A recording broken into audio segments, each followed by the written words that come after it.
ఈ వీడియో పూర్తయ్యేలోపు నీకు కనీసం ఒక ఫ్యాక్ట్ నిద్రపోనివ్వదు. ఇవి టైం పాస్ ఫ్యాక్ట్స్ కాదు, ఇవి నీ ఆలోచనలు ఛాలెంజ్ చేసే నిజాలు. ప్రపంచం మనం అనుకున్నంత సింపుల్ కాదు, మనకి తెలిసినది చాలా తక్కువ. ఈ వీడియోలో చెప్పిన కొన్ని ఫ్యాక్ట్స్ నీ బిలీఫ్స్ ని బ్రేక్ చేస్తాయి, కొన్ని నీ బ్రెయిన్ ని ట్విస్ట్ చేస్తాయి. చివరి ఫ్యాక్ట్ వరకు చూస్తే నీ పర్స్పెక్టివ్ మారిపోతుంది. మరి నువ్వు రెడీయా? ఇప్పుడు మొదలెట్టేద్దాం నిప్పు లాంటి నిజాలు.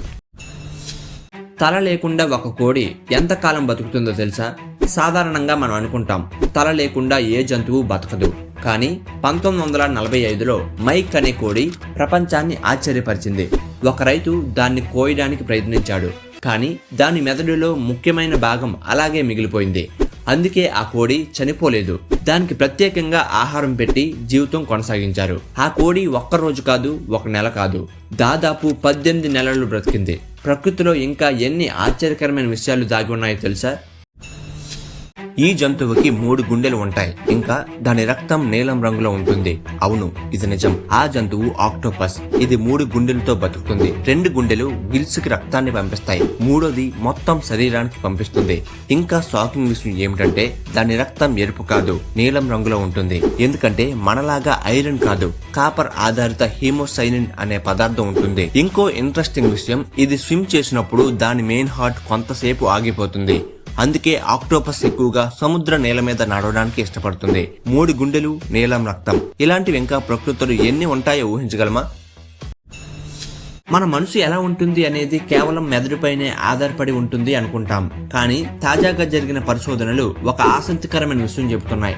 మన కడుపులో ఉండే కొన్ని ప్రత్యేకమైన బ్యాక్టీరియా సెరోటినిన్ అనే కెమికల్ తయారీలో పాత్ర పోషిస్తాయని శాస్త్రవేత్తలు గుర్తించారు.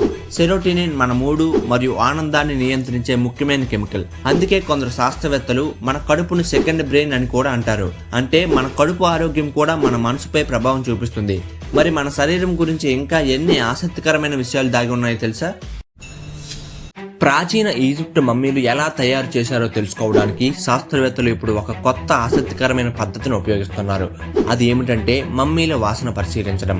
పరిశోధకులు వేల సంవత్సరాల పాత ఈజిప్ట్ మమ్మీల చుట్టూ ఉన్న గాలిలోని రసాయనాలను విశ్లేషిస్తున్నారు. ఈ వాసనల ద్వారా వారు మమ్మీఫికేషన్ ప్రక్రియలో ఉపయోగించిన నూనెలు, రెసిన్లు మరియు ఇతర పదార్థాలు ఏమిటో తెలుసుకోవడానికి ప్రయత్నిస్తున్నారు. దీనివల్ల సుమారు 2000 సంవత్సరాల పాత మమ్మీఫికేషన్ రహస్యాలు బయటపడుతున్నాయి.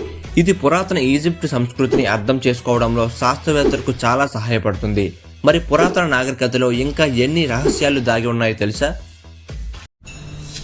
ఈ జంతువు దాదాపు 200 సంవత్సరాలుగా ఇంకా బతికే ఉంది. ఇది కథ కాదు, నిజమైన జీవితం. ఈ తాబేలు పేరు జోనాథన్. ఇది ఒక సేచ్లెస్ జైంట్ టార్టాయిస్. ఇప్పటికే దాదాపు 190 సంవత్సరాలకు పైగా జీవించింది. అంటే మన తాతలు పుట్టక ముందు ఇది బతికే ఉంది. ఇది ఎన్నో కాలాలు చూసింది, ఎన్నో ప్రపంచ మార్పులను చూసింది. మనిషి జీవితం 60 నుంచి 70 సంవత్సరాలు మాత్రమే, కానీ ఇది 3 నుంచి 4 తరాలు జీవించింది. ఇంకా ఆశ్చర్యం ఏమిటంటే ఇది ఇప్పటికీ జీవిస్తుంది, ఇంకా నడుస్తుంది. ఇది మనకు ఒక లెసన్ చెబుతుంది. నెమ్మదిగా జీవించడం కొన్నిసార్లు ఎక్కువ కాలం జీవించడానికి సహాయపడుతుంది. మనకు ఒక జీవితం సరిపోదనిపిస్తుంది, కానీ 190 సంవత్సరాలు జీవించడం ఎలా ఉంటుందో ఊహించగలమా? భూమిలో ఉన్న బంగారం అంతా బయటకు తీస్తే భూమి మొత్తం మారిపోతుంది. శాస్త్రవేత్తల ప్రకారం భూమి గుండెలో చాలా ఎక్కువ బంగారం దాగి ఉంది. ఆ బంగారం మొత్తం బయటకు తీస్తే భూమి మొత్తం మీద దాదాపు 1.5 అడుగుల మందంతో పూతలా కప్పేస్తుంది. అంటే రోడ్లు, ఇల్లు, పర్వతాలు అన్ని బంగారం. కానీ నిజం ఏమిటి అంటే ఆ బంగారం చాలా లోతులో ఉంది. మన టెక్నాలజీకి అందనంత లోతులో. మనకు కనిపించే బంగారం అది చాలా చిన్న భాగం మాత్రమే. అందుకే బంగారం అంత విలువైనది. భూమి మొత్తం బంగారంతో కప్పబడి ఉంటే అప్పుడు దాని విలువ పెరుగుతుందా లేక తగ్గుతుందా? మనుషులను మళ్లీ చంద్రుడిపైకి పంపడానికి నాసా ఒక పెద్ద మిషన్ సిద్ధం చేస్తుందని మీకు తెలుసా? దాని పేరు ఆర్టిమిస్ 2. ఈ మిషన్ లో వ్యోమగాములు చంద్రుడి చుట్టూ ప్రయాణించి తిరిగి భూమికి వస్తారు. ఇది భవిష్యత్తులో చంద్రుడిపై మానవులను మళ్లీ దింపే ప్రణాళికలో కీలక దశ. 1969లో అపోలో మిషన్ తర్వాత చంద్రుడిపైకి మానవుల ప్రయాణం చాలా అరుదుగా జరిగింది. ఇప్పుడు ఆర్టిమిస్ ప్రోగ్రాం ద్వారా చంద్రుడిపై మళ్లీ మానవ అన్వేషణ ప్రారంభం కావచ్చు. ఈ మిషన్ భవిష్యత్తులో మార్స్ ప్రయాణానికి కూడా దారితీసే అవకాశం ఉంది. మరి మనుషులు భవిష్యత్తులో చంద్రుడిపై స్థిరంగా నివసించే రోజులు వస్తాయా? ఇప్పటి వరకు చూసింది వామప్ మాత్రమే. ఇక్కడ నుంచి వచ్చే ఫ్యాక్ట్స్ మరింత ఇంటెన్స్ గా ఉంటాయి. స్కిప్ చేస్తే బిగ్గెస్ట్ షాక్ మిస్ అవుతావు. ఎందుకంటే చివరి ఫ్యాక్ట్స్ నీ బ్రెయిన్ ని లిటరల్లీ డిస్టర్బ్ చేస్తాయి. Stay till end the end. మన సౌర కుటుంబంలో ఒక గ్రహం చాలా ఆలస్యంగా కనుగొనబడిందని మీకు తెలుసా? అది యురేనస్.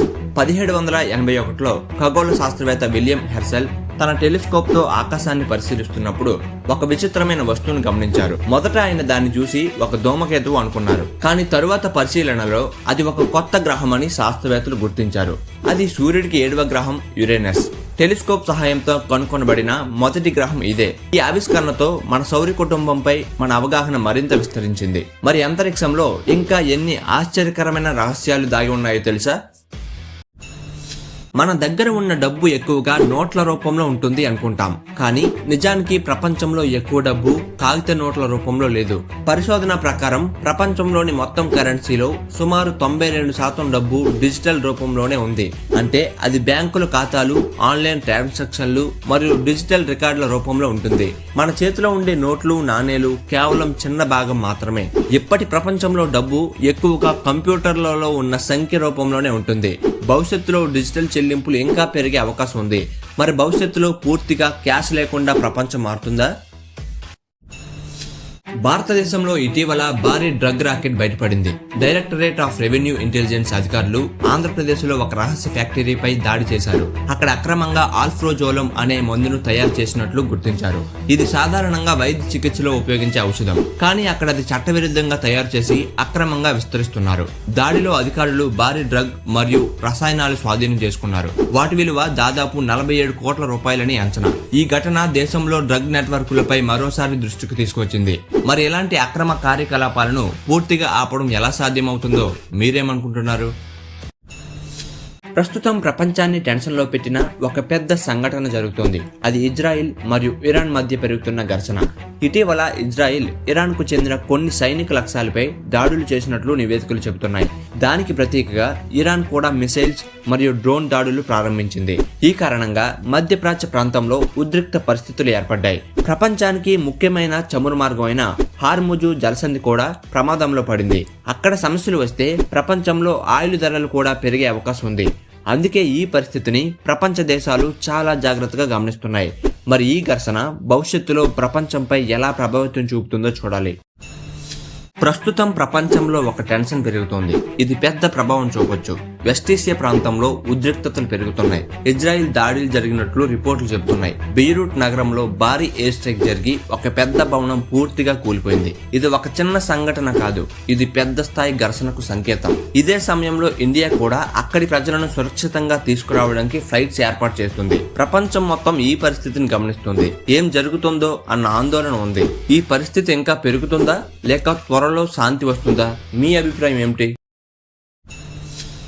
మార్చి 14 ఎందుకు ప్రపంచవ్యాప్తంగా ఒక ప్రత్యేకమైన రోజు అని తెలుసా? ఈ రోజున పై డేగా జరుపుకుంటారు. ఎందుకంటే తేదీ మార్చి 14 గణితంలో ప్రసిద్ధ స్థిరాంకం పై విలువ 3.14తో సరిపోతుంది. పై అంటే వృత్తం పరిధి మరియు వ్యాసం మధ్య ఉన్న సంబంధాన్ని సూచించే సంఖ్య. ఈ సంఖ్య గణితం మాత్రమే కాదు, ఇంజనీరింగ్, టెక్నాలజీ, అంతరిక్ష పరిశోధనలో కూడా చాలా ముఖ్యమైనది. ఇంకా ఆసక్తికరమైన విషయం ఏమిటంటే ప్రపంచ ప్రసిద్ధ శాస్త్రవేత్త ఆల్బర్ట్ ఐన్స్టీన్ కూడా మార్చి 14నే జన్మించారు. అలాగే ప్రముఖ శాస్త్రవేత్త స్టీఫెన్ హాకింగ్ కూడా ఈ రోజునే 2018లో మరణించారు. అందుకే మార్చి 14 శాస్త్ర ప్రపంచానికి ఒక ముఖ్యమైన రోజు. మరి గణితం లేకుండా మన ప్రపంచం ఎలా ఉండేదో ఎప్పుడైనా ఆలోచించారా? ప్రపంచ సినిమా చరిత్రలో అత్యంత గొప్ప సినిమాల్లో ఒకటి ది గాడ్ ఫాదర్ అని మీకు తెలుసా? ఈ లెజెండరీ సినిమా 1972లో న్యూయార్క్ సిటీలో మొదటిసారి ప్రీమియం అయింది. ఫ్రాన్సిస్ ఫోర్డ్ కొప్పోలా దర్శకత్వం వహించిన ఈ సినిమాలో మార్లన్ బ్రాండో మరియు ఆల్ పచినో ప్రధాన పాత్రల్లో నటించారు. ఈ సినిమా ఒక శక్తివంతమైన మాఫియా కుటుంబ కథను చూపిస్తుంది. దాని కథ, నటన మరియు సంగీతం ఈ సినిమాను ప్రపంచవ్యాప్తంగా ఒక క్లాసిక్ గా మార్చాయి. ఇప్పటికీ చాలా మంది దీనిని అన్ని కాలాల్లో గొప్ప సినిమాల్లో ఒకటిగా భావిస్తారు. మరి మీకు ఇష్టమైన క్లాసిక్ సినిమా ఏది? దీంతో ఫ్యాక్ట్స్ కంప్లీట్ అయ్యాయి, కానీ అసలు స్టోరీ ఇప్పుడే మొదలైంది. ఈ ప్రపంచం మనం అనుకున్న దానికంటే చాలా మిస్టీరియస్. ఈ వీడియోలో ఏ ఫ్యాక్ట్ నీకు ఎక్కువ షాక్ ఇచ్చింది? కామెంట్ లో చెప్పు. ఇంకా మైండ్ బెండింగ్ ట్రూత్స్ కోసం సబ్స్క్రైబ్ JBR చిన్న. నెక్స్ట్ ఎపిసోడ్ ఇంకా డేంజరస్ ఫ్యాక్ట్స్ తో వస్తున్నాను.